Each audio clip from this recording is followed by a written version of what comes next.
سورة عبسة. بسم الله الرحمن الرحيم. عبس وتولى أن جاءه الأعمى وما يدريك لعله يزكى أو يذكر فتنفعه الذكرى. شروع اللہ کا نام لے کر جو بڑا مہربان نہایت رحم والا ہے۔ پیغمبر صلی اللہ علیہ وآلہ وسلم نے تیوری چڑھائی اور منہ پھیر لیا کہ ان کے پاس ایک نابینا آیا، اور تم کو کیا خبر شاید وہ پاکیزگی حاصل کرتا یا وہ سمجھ جاتا تو تمہارا سمجھانا اسے فائدہ دیتا۔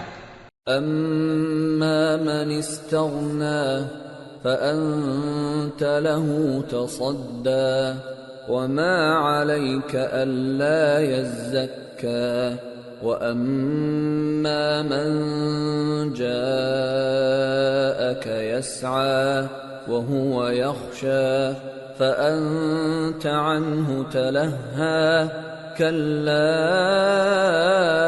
إنها تذكرة فمن شاء ذكره في صحف مكرمة مرفوعة مطهرة بأيدي سفرة كرام بررة۔ اب وہ جو پرواہ نہیں کرتا سو اس کی طرف تو تم توجہ کرتے ہو، حالانکہ اگر وہ نہ سنورے تو تم پر کچھ الزام نہیں، اور وہ جو تمہارے پاس دوڑتا ہوا آیا اور وہ اللہ سے ڈرتا بھی ہے تو اس سے تم بے رخی کرتے ہو۔ دیکھو یہ قرآن نصیحت ہے، پس جو چاہے اسے یاد رکھے، قابل ادب ورقوں میں لکھا ہوا، جو بلند مقام پر رکھے ہوئے اور پاک ہیں، ایسے لکھنے والوں کے ہاتھوں میں ہیں جو بلند مرتبہ اور نیکوکار ہیں۔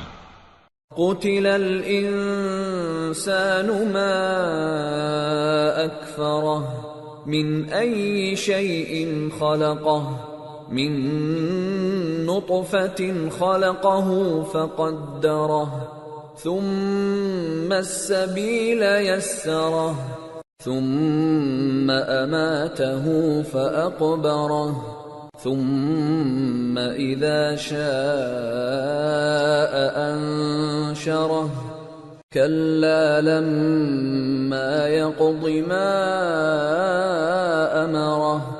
انسان مارا جائے، یہ کیسا ناشکرا ہے۔ اسے اللہ نے کس چیز سے بنایا؟ نطفے سے بنایا، پھر اس کا اندازہ مقرر کیا، پھر اس کے لیے رستہ آسان کر دیا، پھر اس کو موت دی سو اسے قبر میں پہنچایا، پھر وہ جب چاہے گا اسے اٹھا کھڑا کرے گا۔ کچھ شک نہیں کہ اللہ نے اسے جو حکم دیا اس نے اس پر عمل نہ کیا۔ فَلْيَنظُرِ الْإِنسَانُ إِلَى طَعَامِهِ أَنَّا صَبَبْنَا الْمَاءَ صَبًّا ثُمَّ شَقَقْنَا الْأَرْضَ شَقًّا فَأَنبَتْنَا فِيهَا حَبًّا وَعِنَبًا وَقَضْبًا وَزَيْتُونًا وَنَخْلًا وحدائق غلبا وفاكهة وأبا متاعا لكم ولأنعامكم۔ تو انسان کو چاہیے کہ اپنے کھانے کی طرف نظر کرے۔ بے شک ہم ہی نے پانی برسایا، پھر ہم ہی نے زمین کو اچھی طرح پھاڑا، پھر ہم ہی نے اس میں اناج اگایا اور انگور اور ترکاری اور زیتون اور کھجوریں اور گھنے گھنے باغ اور میوے اور چارہ، یہ سب کچھ تمہارے اور تمہارے مویشیوں کے لیے بنایا۔ فَإِذَا جَاءَتِ الصَّاخَّةُ يَوْمَ يَفِرُّ الْمَرْءُ مِنْ أَخِيهِ وَأُمِّهِ وَأَبِيهِ وَصَاحِبَتِهِ وَبَنِيهِ لِكُلِّ امْرِئٍ مِّنْهُمْ يَوْمَئِذٍ شَأْنٌ يُغْنِيهِ وُجُوهٌ يَوْمَئِذٍ مسفرة ضاحكة مستبشرة ووجوه يومئذ عليها غبرة ترهقها قترة أولئك هم الكفرة الفجرة۔ تو جب کانوں کو پھاڑنے والی آواز آئے گی اس دن آدمی اپنے بھائی سے دور بھاگے گا اور اپنی ماں اور اپنے باپ سے اور اپنی بیوی اور اپنے بیٹوں سے بھی۔ ہر شخص اس روز ایک فکر میں ہوگا جو اسے سب سے بے نیاز کر دے گی۔ اور کتنے چہرے اس روز چمک رہے ہوں گے، خنداں و شاداں یہ نیکوکار ہیں۔